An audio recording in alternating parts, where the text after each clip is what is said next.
वहीं ग्रेटर नोएडा से बड़ी खबर, जहां पर किसानों की तरफ से जेल भरो आंदोलन शुरू किया गया है। बड़ी खबर आपको बता रहे, किसान अपनी मांगों को लेकर प्रदर्शन कर रहे हैं और किसानों का जेल भरो आंदोलन लगातार पुलिस के द्वारा किसानों को रोका भी जा रहा है धरना स्थल पर जाने से, और अब किसानों की तरफ से जेल भरो आंदोलन छेड़ दिया गया है। ग्रेटर नोएडा में अपनी मांगों को लेकर लगातार पिछले कई दिनों से किसान डटे हुए हैं। कई बार पुलिस अधिकारियों से उनकी बातचीत भी हुई, कई राउंड की बातचीत के बाद भी किसान अपनी मांगों पर अड़े हुए हैं और किसान अब जेल भरो आंदोलन उन्होंने शुरू किया है किसानों ने।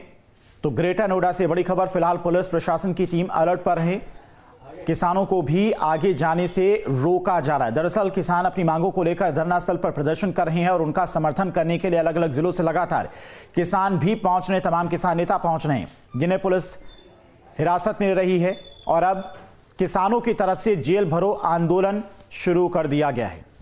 इसी खबर पर तमाम और जानकारी के साथ में ग्रेटर नोएडा से संवाददाता अमित चौधरी हमारे साथ जुड़ गए हैं। अमित, कई राउंड की बातचीत भी हुई किसानों से, लेकिन किसान अपनी मांगों पर लगातार अड़े हुए हैं। जेल भरो आंदोलन शुरू कर दिया गया किसानों की तरफ से।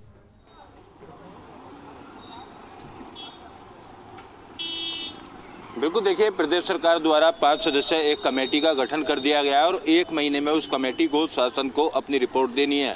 इस आश्वासन के बाद भी नोएडा और ग्रेटर नोएडा के किसान लगातार लामबंद हैं। उन लोगों का साफ तौर पर कहना है कि जब तक मांगे पूरी नहीं होंगी वो इसी तरीके से अपना विरोध प्रदर्शन जारी करते रहेंगे। दलित प्रेरणा स्थल से किसानों को गिरफ्तार किया गया था, यमुना एक्सप्रेसवे के 0 पॉइंट से किसानों को गिरफ्तार किया गया था। उसके बाद से आक्रोशित किसान लगातार बसों में भरकर या अपनी अपनी सवारियों से 0 पॉइंट, कभी परी चौक और अलग अलग इलाकों में पहुंच रहे हैं प्रदर्शन करने के लिए, लेकिन पुलिस द्वारा उन्हें लगातार गिरफ्तार किया जाता रहा है। कल से किसानों के द्वारा जेल भरो आंदोलन चलाया गया। कल भी सैकड़ों किसानों को गिरफ्तार किया गया था, तो आज भी परी चौक के पास सैकड़ों किसान पहुंचे और पुलिस द्वारा उनको गिरफ्तार कर लिया गया। गिरफ्तार करके जेल भेजा जा रहा है। किसानों का साफ तौर पर कहना है कि जब तक उनकी मांगे पूरी नहीं होंगी वो जेल भरो आंदोलन चलाएंगे। बाहर निकलने के बाद दिल्ली कूच का भी ऐलान किसानों के द्वारा किया गया है। संसद भवन का घेराव करने का ऐलान किया गया है। मैं तस्वीरें आपको दिखाऊं, बॉर्डर्स पर किस तरीके की सुरक्षा जो है वो इस किसान आंदोलन को लेकर रखी गई है। आप देखेंगे तमाम जो गाड़ियां हैं पुलिस की उनको यहाँ पर तैनात किया गया है और पुलिसकर्मी जो तैनात बॉर्डर पर किए गए हैं वो एक एक गाड़ी को चेक करने दे रहे हैं। किसानों का झंडा लगी हुई गाड़ियाँ या अन्य जो गाड़ियाँ हैं जिसमें किसान हो सकते हैं उन तमाम गाड़ियों की चेकिंग यहाँ पर की जा रही है और शिफ्ट में लगातार पुलिसकर्मियों को तैनात किया गया है। दंगे में प्रयोग होने वाले जो वाहन हैं उन वाहनों को तैनात किया गया है। इसके अलावा नोएडा पुलिस के साथ साथ दिल्ली पुलिस पूरी तरीके से अलर्ट पे, तमाम बॉर्डर की सुरक्षा बढ़ा दी गई है। साथ ही नोएडा के ऐसे इलाके जिन इलाकों में किसान इकट्ठा हो सकते हैं या जिन इलाकों से किसान आ सकते हैं उन तमाम इलाकों में पुलिस के साथ साथ पीएससी को तैनात किया गया है। बैरिकेडिंग लगाए गए हैं ताकि किसानों को रोका जा सके। हर संभव प्रयास करने का जो दावा है वो पुलिस अधिकारियों की तरफ से यहाँ पर किया जा रहा है।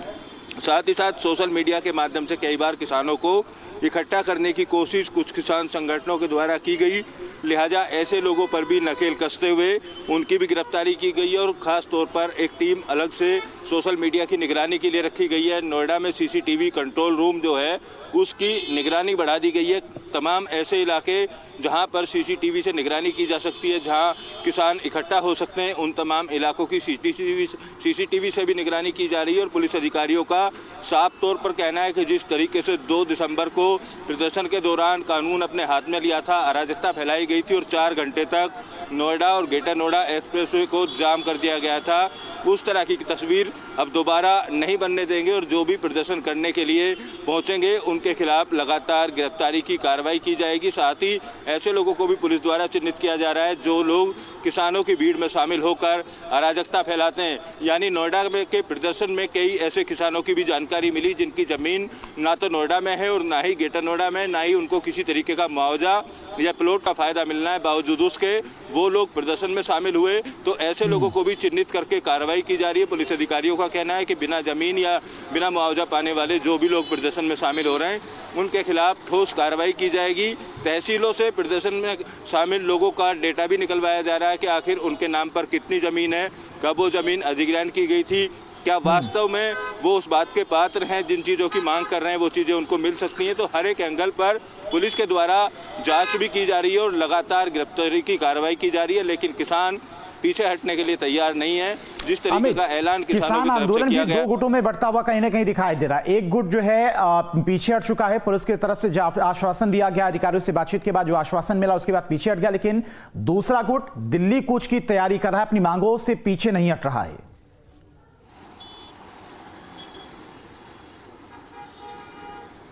बिल्कुल, देखिए, अगर इस नोएडा के प्रदर्शन की बात की जाए तो नोएडा में तमाम ऐसे किसान संगठन हैं, 1 दर्जन के आसपास। उनमें से 10 किसान संगठनों ने एकजुट होकर संयुक्त मोर्चा बनाया। उस संयुक्त मोर्चे के तहत होने वाले प्रदर्शन के चलते ग्रेटर नोएडा प्राधिकरण, यमुना प्राधिकरण पर प्रदर्शन किया और 2 तारीख को दिल्ली कूच का ऐलान भी किया गया था। इसी संयुक्त किसान मोर्चा जो है इस बात पर अड़े हुए हैं कि उनको दिल्ली कूच करना है, संसद का घेराव करना है। जब तक उनकी मांगे पूरी नहीं हो जाती हैं तब तक अपना प्रदर्शन जारी रखेंगे। जेल में अगर किसान नेता बंद हैं तो तमाम किसान जेल भरो आंदोलन चलाते हैं। फिलहाल तमाम सारी जानकारी के लिए आपका बहुत बहुत शुक्रिया।